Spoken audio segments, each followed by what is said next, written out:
Hi, my name is Tyler Duffy, and I'm the host of the Building the Bridges to a Better Future podcast. I was born and raised in Lacombe, Alberta, spending my formative years growing up on a buffalo ranch. After high school, I became a power engineer and spent 11 years working in the energy industry. I left that career behind and moved on to study a psychology degree at Red Deer Polytechnic. While completing that degree, I read one thing that stuck in my head that began to change my thinking, shape my beliefs, and ultimately guide my decisions from that point forward. The Canadian Mental Health Association had published some research that said that 80% of lifelong mental health issues have their root in early childhood trauma. Let me say that again. 80% of lifelong mental health issues have their root in early childhood trauma. Now that got me thinking. Does that mean that 80% of lifelong mental health issues are preventable? So research has shown that early childhood trauma is one of the major causes to lifelong mental health issues. So I feel, as a society, we should recognize that and implement programs to reduce, buffer, and eliminate early childhood trauma.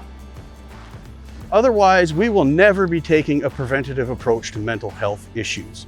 We will be locked in a perpetual process of reacting to mental health issues when they surface later on in life. Like the old saying goes, rather than mop up the bleeding, you gotta stop the bleeding. Now, this was new information to me, but professionals in psychology, education, and the social work world are well aware of this. And community leaders in Red Deer had started to create programs to address this issue by increasing the amount, variety, frequency, and quality of social support the kids get at critical stages in their social and emotional development. The hypothesis is that if we implement positive social support programs for youth and maintain them over years so that they become a permanent part of the Canadian culture, then it may be possible to turn the tide and begin a downward trend in the number of people that struggle with mental health issues in future generations. In this podcast, we will be interviewing the key people that created these programs and have worked tirelessly for 20 years to maintain them. The goal is to share what we've done in Red Deer, why we have done it, and how you can do the same in your community if you're passionate about taking a preventative approach to mental health as well.